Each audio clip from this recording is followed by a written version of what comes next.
आज सुनिए हिंदी के प्रमुख प्रवासी साहित्यकार तेजेंद्र शर्मा की लिखी हुई कहानी भंवर। तेजेंद्र शर्मा जी ब्रिटेन के प्रसिद्ध कहानीकार हैं। उनका नाम ब्रिटेन की ही नहीं अपितु विश्व के चर्चित हिंदी कथाकारों में आता है।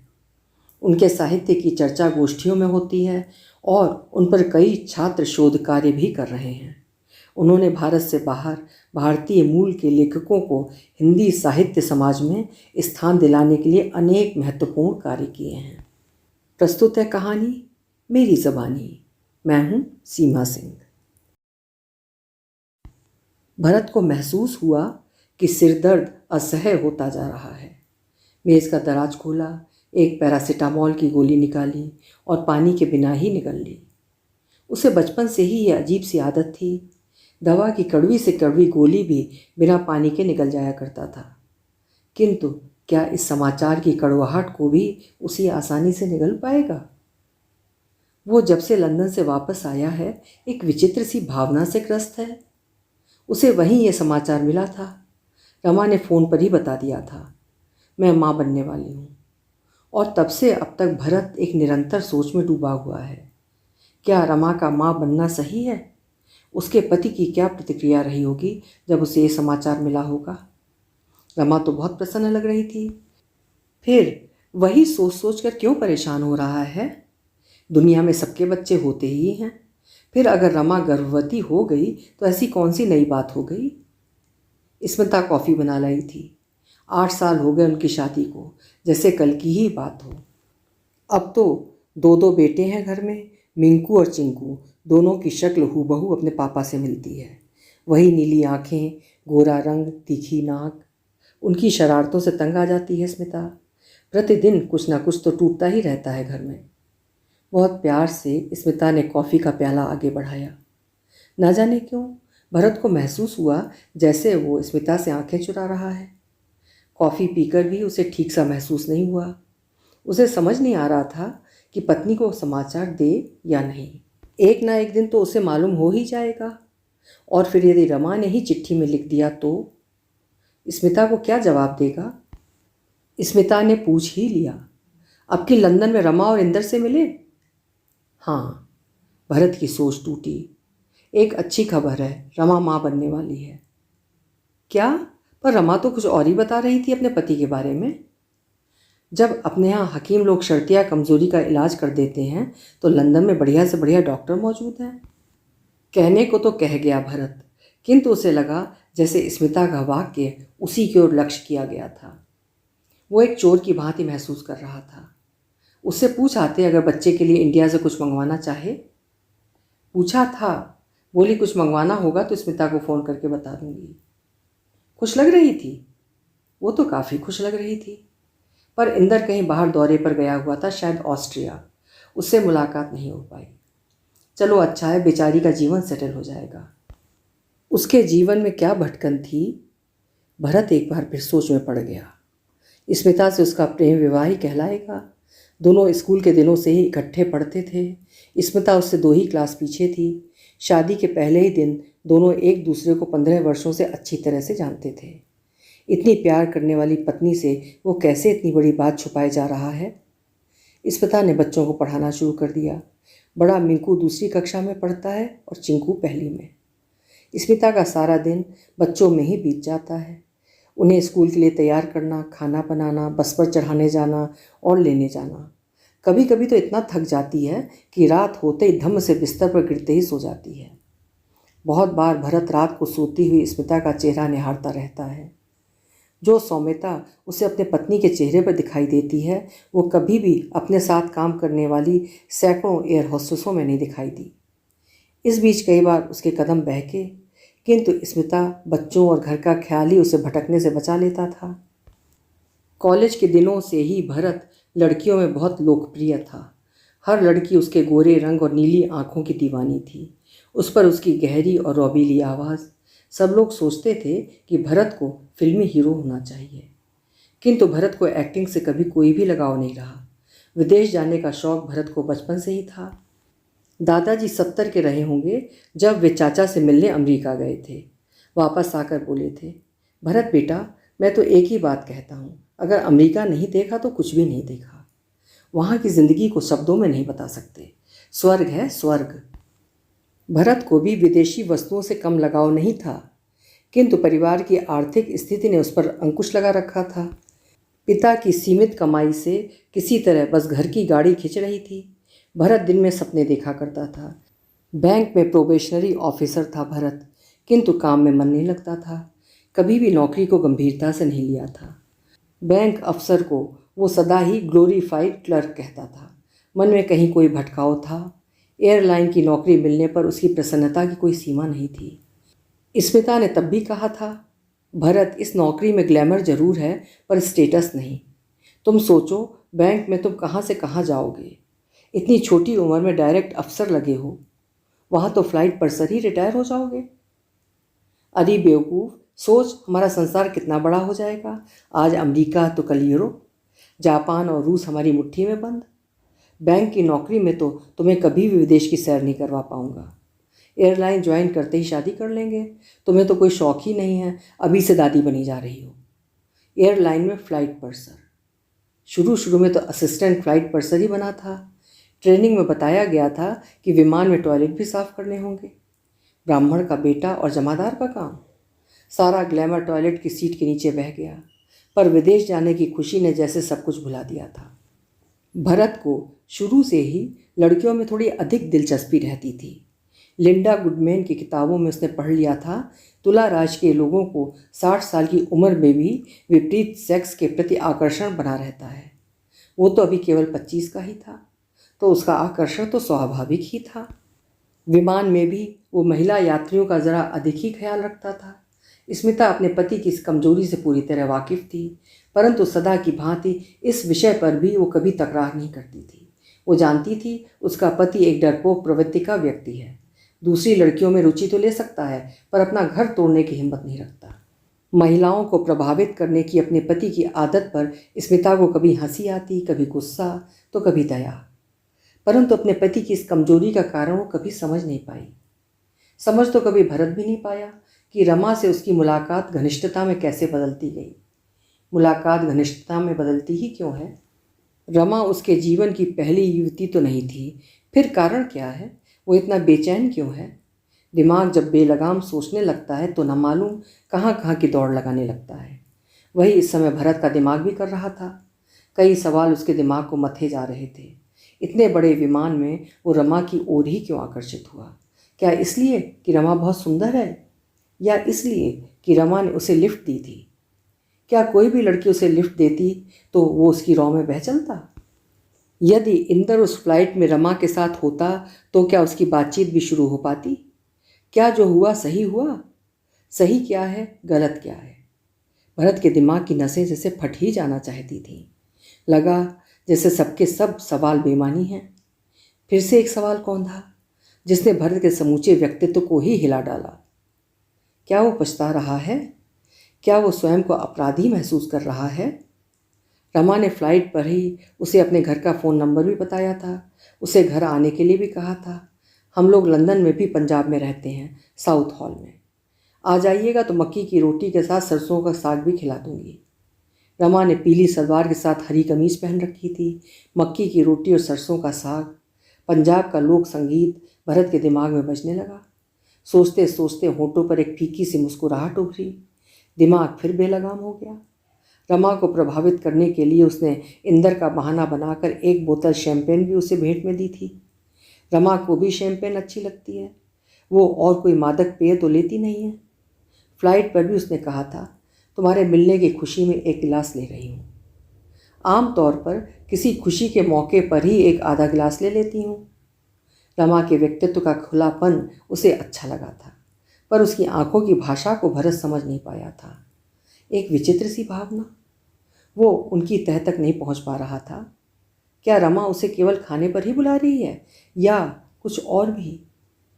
होटल के अकेले कमरे में भी वो रमा को लेकर कुछ ना कुछ सोचता रहा। आखिर रमा चाहती क्या है? आखिर वो स्वयं क्या चाहता है? पहुंच गया था रमा के घर। उसके होटल से बस नंबर 105 रमा के घर के करीब ही उतारती है। रास्ते में बूट्स से उसने रमा के लिए एक शीशी नीना डी की परफ्यूम की ले ली थी। रमा ने कहा भी था कि उसे ये परफ्यूम बहुत अच्छा लगता है। इंदर घर पर ही था। उसने अपने लिए बियर डाल ली थी एक गिलास में। ताज्जुब तो उसे तब हुआ जब भरत ने कहा कि वो शराब नहीं पीता। अरे अब तुम एयरलाइन वाले ही पीना छोड़ दोगे तो दुनिया का क्या बनेगा? भाईजान, छोड़ता तो तब अगर कभी पकड़ा होता, मैंने तो कभी पकड़ा ही नहीं। यह कहकर भरत ने रमा की ओर देखा। रमा ने एक बार फिर विचित्र सी नज़रों से भरत की ओर ताका। रात देर तक तीनों बातें करते रहे। घर में और कोई था ही नहीं। यद्यपि इंदर और रमा के विवाह को 6 वर्ष हो चुके थे, पर कोई बच्चा नहीं था। भरत भी सबसे बहुत जल्दी घुल मिल जाता है। अरे भाई लोग, ये फैमिली प्लानिंग हिंदुस्तान में तो समझ में आती है, पर तुम दोनों ने यहाँ विलायत में क्यों ब्रेक लगा रखी है? हमें देखो, शादी का बस 5 साल ही हुए हैं और अभी से 2-2 बेटों के बाप बने हुए हैं। वातावरण भरत की आशा के विपरीत एकाएक बोझिल हो उठा। इंदर कुछ समय के लिए विचलित सा हो गया, पर शीघ्र ही सहज भी हो गया। रमा ने भरत की ओर देखा था। उन आंखों में नमी थी। दोनों रात को भरत को छोड़ने तक आए। बहुत सुंदर सी फोर्ड गाड़ी थी इंदर के पास। भरत को भी अपनी 62 मॉडल फिएट याद आने लगी। सवेरे धक्का मारने पर ही स्टार्ट होती है। उसके जीवन में भी काफ़ी धक्के और हिचकोले लिखे थे। भरत दोनों को अपने होटल के कमरे में ले गया। बहाना कॉफ़ी पिलाने का। मन ही मन उन्हें बताना भी चाहता था कि लंदन में भी वो 5 सितारा होटल में ठहरता है। चलते हुए रमा ने स्मिता के लिए एक साड़ी और बच्चों के लिए खिलौने भरत को दिए। भरत कहता रह गया, अरे रमा जी, आप तो हिंदुस्तानी कस्टम्स वालों को जानती हैं।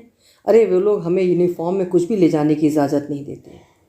उत्तर में रमा ने इतना ही कहा, क्या मेरी खातिर आप इतना भी नहीं कर सकते? चुपचाप भरत ने वो पैकेट अपने सूटकेस में रख लिए। काफ़ी देर तक रमा की आंखें भरत को याद आती रहीं। उन आंखों में था क्या? भरत किसी निष्कर्ष पर नहीं पहुंच पाया था, किंतु उनमें कुछ ऐसा था जो भरत को बेचैन किए जा रहा था। स्मिता ने वो उपहार बहुत सहज तरीके से ले लिए थे। रमा और इंदर के बारे में पूछती रही, सुनती रही, फिर बोली, अगली बार जाओगे तो उनके लिए भी कुछ ले जाना। ऐसे दूसरों का एहसान चढ़ता है। क्या यही एहसान की भावना थी जिसके कारण भरत इस चक्रव्यूह में फंस गया था, या सचमुच से रमा अच्छी लगने लगी थी? कई बार उसे लगता जैसे इंदर की उपस्थिति उसे खलने लगी थी। वो चाहने लगा था कि रमा उसे अकेली आकर होटल में ही मिले। रमा की आंखें देखकर भरत को लगता शायद वो भी यही चाहती है। वो रमा के मन की था नहीं पा सका था। जान पहचान कब और कैसे दोस्ती और घनिष्ठता में बदल जाती है, इसका साक्षी केवल समय रहता है। समय के लिए देखो कि सीमाओं का कोई अर्थ नहीं। उसे कभी भी किसी भी पासपोर्ट या वीज़ा की आवश्यकता नहीं रहती है। एक वही तो है जो लंदन से बम्बई तक की दूरी पलक झपकते ही तय कर लेता है। इसलिए जब रमा भारत आई तो समय उससे पहले ही दर्शक बन के यहाँ पहुँच चुका था। रमा आई थी अपने भाई की शादी में शरीक होने। स्मिता के लिए तो जैसे उपहारों का अंबार सा ही लगा दिया था उसने। कपड़े, मेकअप का सामान, बच्चों के कपड़े और एक माइक्रोवेव अवन। स्मिता तो घबरा सी गई थी। उसने भरत को कहा भी, इतना सामान कैसे रख लूँ मैं? हम तो इतना कर भी नहीं सकते। रमा ने सुन ली स्मिता की बात। स्मिता, मुझे पराया ना समझो। तुम लोगों के साथ मुझे बहुत भाता है। फिर मैं कौन सा तुम पर एहसान कर रही हूँ? तुम्हारी दोस्ती और प्यार, जो कुछ तुमसे मिलता है वो इन चीज़ों से कहीं बढ़कर है। रमा के एहसान बढ़ते रहे और भरत पर एक बोझ। उस बार भरत ने लंदन में रमा को फ़ोन किया तो रमा ने उसे घर आने को नहीं कहा। वो स्वयं ही उसे मिलने होटल आने का आग्रह करने लगी। भरत मन ही मन खुश भी था और थोड़ा हैरान भी। फिर उसने कंधे उचकाए, शीशे में अपने आप को देखा और मुस्कुरा दिया। टूथपेस्ट से दांत साफ किए और शरीर पर कोलोन का छिड़काव किया। रह रहकर उसे रमा की आंखें याद आ रही थीं। क्या उसने रमा की आंखों की भाषा ठीक से पढ़ ली थी? क्या रमा भी वही चाहती है जो वो चाहता है? क्या आज की शाम रंगीनियों की पराकाष्ठा तक पहुंच जाएगी? और शैंपेन की बोतल फ्रिज में ठंडी होने के लिए रख दी। प्रतीक्षा की घड़ियां बहुत कठिन होती हैं और ऐसे वातावरण में तो घड़ियां कटनी और भी मुश्किल हो जाती हैं। भरत ने एक पत्रिका उठा ली, पन्ने उल्टे पलटे, किंतु एकाग्रचित्त नहीं हो पा रहा था। फिर पन्ने उल्टे पलटे, कंघी से अपने बाल एक बार फिर ठीक किए, बिस्तर को एक बार फिर सलीके से ठीक कर दिया। सोच रहा था रमा कहाँ बैठेगी, उससे बात कैसे शुरू करूँगा। झुंझलाहट हुई, नहा कि इतना परेशान हो रहा हूँ, क्या आज पहली बार उससे मिलने जा रहा हूँ? लेकिन नहीं, आज इतने वर्षों में पहली बार दोनों अकेले मिलने जा रहे थे। लगा जैसे गला सूखता जा रहा है। उठकर पानी पिया, टीवी चला दिया। कोई फिल्म चल रही थी, गाना बज रहा था, आई जस्ट कॉल टू से आई लव यू। पत्नी की याद आ गई। वहीं कमरे से ही फ़ोन उठाया और घर का नंबर मिलाने लगा। सोचा फिर 15 पाउंड का बिल तो फ़ोन का ही हो जाएगा। इतने पैसों से तो स्मिता के लिए एक अच्छा सा उपहार खरीदा जा सकता है। रिसीवर क्रेडल पर रख दिया। एकाएक विचार श्रृंखला टूटी। कहीं इंदर साथ तो नहीं है? पर रमा ने तो ऐसा कुछ कहा नहीं। नहीं, अकेली ही आ रही होगी। शरीर का तनाव बढ़ता ही जा रहा था। कपाट पर दस्तक हुई। कांपते से हाथों से भरत ने दरवाज़ा खोला। सामने रमा खड़ी थी, अकेली, एकदम दुल्हन सी सजी हुई। लगता था जैसे आज वो भरत का ईमान डगमगाने का पूरा सामान करके आई थी। भरत को विश्वास नहीं हो पा रहा था कि उसके सामने वही रमा खड़ी है जिससे वो पहले कई बार मिल चुका है। बौखला सा गया वो और एकटक रमा को देखता रहा। रमा मुस्कुराई, अंदर नहीं बुलाओगे? भरत जैसे निद्रा से जागा। रमा को अंदर बैठाया, अपने आप को संयत करने की कोशिश करने लगा। उसका आत्मविश्वास बुरी तरह से डगमगा गया था। थोड़ी देर दोनों चुप बैठे रहे। अंततः रमा ने ही चुप्पी तोड़ी। हैरान तो होगे कि अचानक तुम्हारे होटल में अकेली क्यों चली आई? भरत ने केवल सिर हिला कर दिया। इतने चुप क्यों बैठे हो? कोई बात तो कीजिए ना। आप तो चुप रहने वालों में से नहीं हैं। भरत अब भी खामोश था। एकाएक बोल उठा, इंदर नहीं आया? कहीं बाहर गया है क्या? हाँ, ऑस्ट्रिया गए हैं। आप तो यहाँ 3 दिन रुकने वाले हैं ना? तुम ही ठीक है, आपकी ज़रूरत नहीं। मेरे सवाल का हाँ, 3 दिन ही रुकने वाला हूँ। रमा एक बार फिर सोच में पड़ गई, जैसे तय नहीं कर पा रही हो कि बात कहाँ से शुरू करे। अब तक भरत का आत्मविश्वास लौट आया था। वो रमा के काफ़ी नज़दीक आकर बैठ गया। रमा का मुंह ऊपर की ओर उठाया और उसकी आंखों में आंखें डालकर देखने लगा। रमा ने भी मना नहीं किया। दोनों की आंखों में लाल डोरे तैरने लगे थे। भरत ने अपने होंठ रमा के होंठों पर झुका दिए। रमा तड़प कर पीछे को हट गई। भरत, मैं इसी विषय में तुमसे बात करना चाहती हूँ। मैंने हमेशा ही तुम्हारी आंखों में एक विशेष भावना अपने बारे में महसूस की है। ये भी जानती हूँ कि इस समय तुम्हें रमा की नहीं, उसके शरीर की ज़रूरत है। ये भी जानती हूँ कि ये स्मिता के प्रति अन्याय होगा, मगर मैं अपने और तुम्हारे संबंधों का किसी 5 स्टार होटल की एक रंगीन रात बनाकर बदनाम नहीं होने दूंगी। तुम मुझे बहुत अच्छे लगते हो, मगर मैं जानती हूँ कि तुम मेरे नहीं हो सकते। मैं तुम पर हक भी नहीं जता सकती। तुम स्मिता के हो और अपने बच्चों के हो। अपने कारण मैं तुम्हारे परिवार को नहीं टूटने दूंगी। मगर साथ ही ये भी सच है कि इंदर के साथ रहते हुए भी मैं बहुत अकेली हूँ। मगर और रमा की रुलाई फूट पड़ी। भरत ने आगे बढ़कर रमा को अपनी छाती से सटा लिया। वो संभवतः अब भी रमा के शरीर की गर्मी में अधिक रुचि ले रहा था। रमा की परेशानी में अभी तक वो एक रस नहीं हो पाया था। रो नहीं रमा, मुझे बताओ क्या दिक्कत है तुम्हें? इंदर से क्या कष्ट है तुम्हें? तुम्हारे जीवन में किस बात की कमी है? कमी है भरत, एक बहुत बड़ी कमी है। एक अजीब सा खालीपन। इंदर मुझे जीवन के सभी सुख दे सकते हैं, मगर जीवन का सबसे महत्वपूर्ण सुख नहीं दे सकते। वो मुझे संतान का सुख नहीं दे सकते हैं। वो मुझे माँ नहीं बना सकते। पहली बार भरत को रमा से सहानुभूति हुई। फिर भी उसने पूछ ही लिया, किसी अच्छे डॉक्टर को दिखाया? उसे अपने स्वर का खोखलापन महसूस हो रहा था। कहाँ कहाँ नहीं दिखाया, यहाँ लंदन में, जर्मनी में, इंडिया में, मगर कुछ नहीं हो सका। भरत, मेरी एक बात मानोगे? भरत थोड़ा सतर्क हुआ। बोलो, मानोगे? अरे भाई बोलो तो सही, पता तो चले कि मानना क्या है। भरत, मैंने तुमसे आज तक कभी कुछ नहीं मांगा ना। भरत, मुझे एक चीज़ दे दो, बस एक ही चीज़। मुझे एक बच्चा दे दो, अपना बच्चा, अपनी निशानी। मैं उसे अपनी जान से भी ज़्यादा प्यार देकर पालूंगी। भरत अवाक रह गया था। उसे कोई जवाब नहीं सूझ रहा था। स्मिता, मिंकू, चिंकू उसके दिमाग को मथने लगे। रमा ने फिर भरत की आंखों में आंखें डाल दी।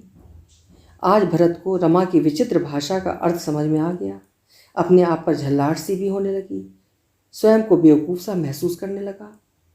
फिर बोल पड़ी रमा, एक बात याद रखना भरत, इसके बाद मुझे अपनी रखैल नहीं समझने लगना, ना ही मुझे दोबारा होटल के कमरे में आने के लिए कहना। तुम चाहो भी तो इसे नहीं पाओगे। हमारे शरीर में लेंगे तो केवल इसलिए कि मुझे तुम्हारा बच्चा चाहिए।